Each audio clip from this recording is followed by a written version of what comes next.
warahmatullahi wabarakatuh. Perkenalkan, nama saya Nur Maimunah dengan NIM G7012017 dari kelas A mata kuliah Kimia Medisina.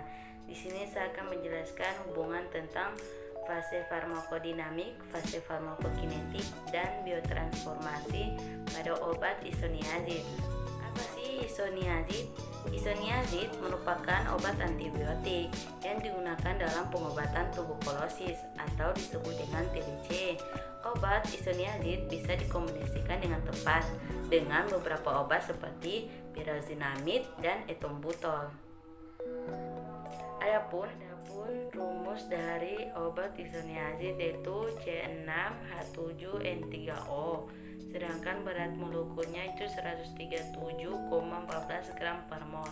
Nah, adapun mekanisme kerja dari isoniazid yaitu dengan cara menghambat proses biosintesis lipid, protein, asam nukleat, dan glikolisis yang mempunyai unsur penting pada dinding sel mikrobakteri. Efek samping dari obat isoniazid yaitu mual, muntah, sakit perut dengan pusing. Adapun bentuk sediaan dari obat isoniazid yaitu sediaan tablet, sirup, dan injeksi. Sediaan tablet memiliki 100 mg dan 300 mg rute pemberian oral, sedangkan sediaan sirup kekuatannya 100 mg per 5 ml rute pemberian oral, sedangkan sediaan injeksi tersedia dalam bentuk vial dan kekuatan 100 mg per 10 ml pemberian intramuskular dan intravena.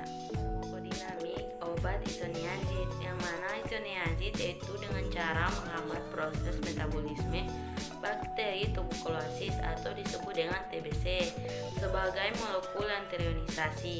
Isoniazid ini masuk melalui membran plasma bakteri, kemudian menghalangi dalam sel dan merubah menjadi asam nikotinat, yang kemudiannya akan menggantikan asam nikotinat untuk masuk ke dalam bronkus membentuk DNA, sehingga bakteri tuberkulosis ini akan diblok.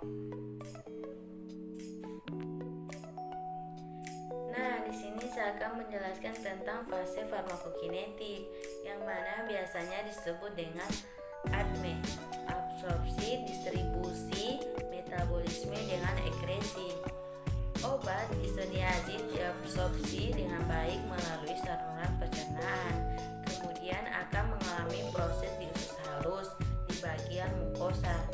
Isoniazid akan difusi karena ada perbedaan gradien seperti konsentrasi obat, maka obatnya masuk ke dalam peredaran darah, itu dalam pemberian oral, sedangkan dalam distribusi masuk ke semua jaringan tubuh dengan cara terbawa di peredaran darah, akan melewati kapiler dan akan memberikan efek. Nah, sedangkan obat isoniazid ini mempunyai tingkat peningkatan pada protein yang rendah. Nah, yang rendah yaitu 10%, kemudian waktu paruhnya yaitu berkisaran antara 1-6 jam.